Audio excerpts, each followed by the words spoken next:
This week, I want to spend most of the time here talking about the current condition of the economy and the president's lack of action, lack of a plan, lack of a vision, whatever you want to call it, that's going on, as well as the Tea Party downgrade, the new Democrat talking points memo that's going out there about the S&P downgrade. Now, first off, ladies and gentlemen, we should have been downgraded a long time ago. How do we have a AAA rating? Because all a AAA rating does is encourage more borrowing.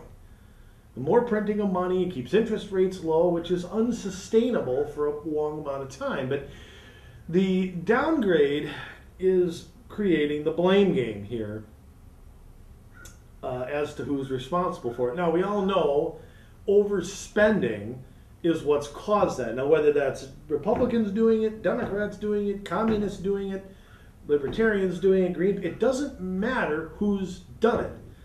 But as soon as it happened, that Democratic machine spit around their talking points memo. And it was going like crazy a couple of weeks ago. Here's a couple examples. I'm just going to play them real quick. This is John Kerry and White House hack David Axelrod literally reading from a script. Listen to this. I believe this is, without question, the Tea Party downgrade.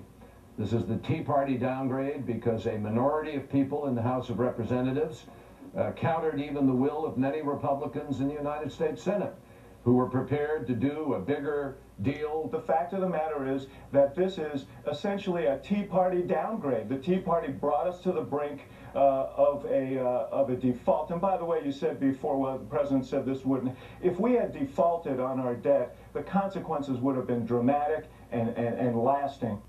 No, it's the Tea Party downgrade. Ooh, I'm sure they're afraid that, you know, David Axelrod is out there blaming them. Yes. Had we defaulted, the consequences would have been catastrophic. Yeah, for you guys, because you'd have actually had to make decisions, which this White House hasn't done yet. This White House has not made one hard decision yet. Whatever it is, spend money on it. That's what they've done. They've done nothing other than that. Tea Party downgrade my butt. And of course, this White House has got just tremendous new ideas coming out. I mean, they've got the focus on new ideas. I mean, Obama came out with what, a 3 or 4 point, we'll get to the president in a minute, you know, but what he says has just been nothing new. He doesn't have anything to say here.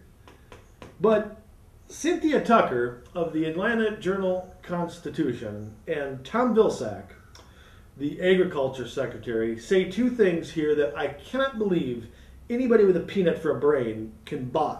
I really can't believe that they think anyone else, well, you know, maybe they're left-wing loons, maybe the socialists and communists out there.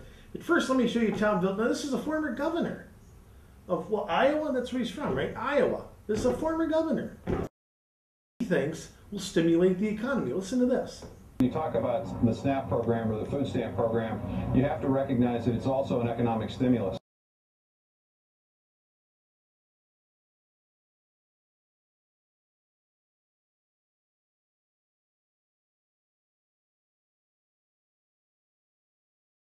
When you talk about the SNAP program or the food stamp program, you have to recognize that it's also an economic stimulus.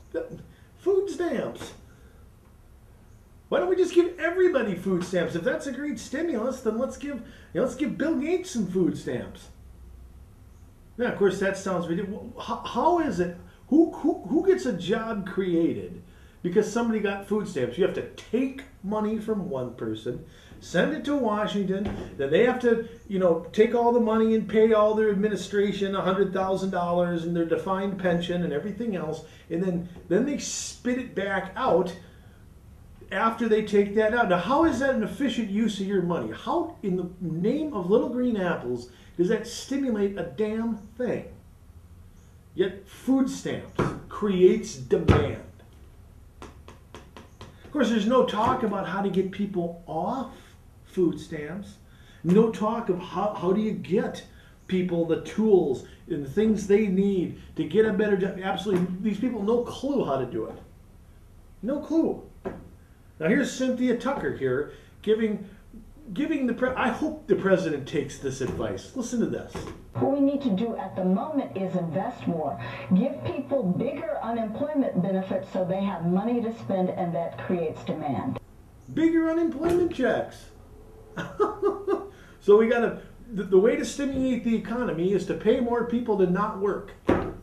Well, you know, I mean, I think unemployment actually is paid for by people who are working. So how about everybody just quit their job? Hey, that's a stimulus. That's what these people are saying.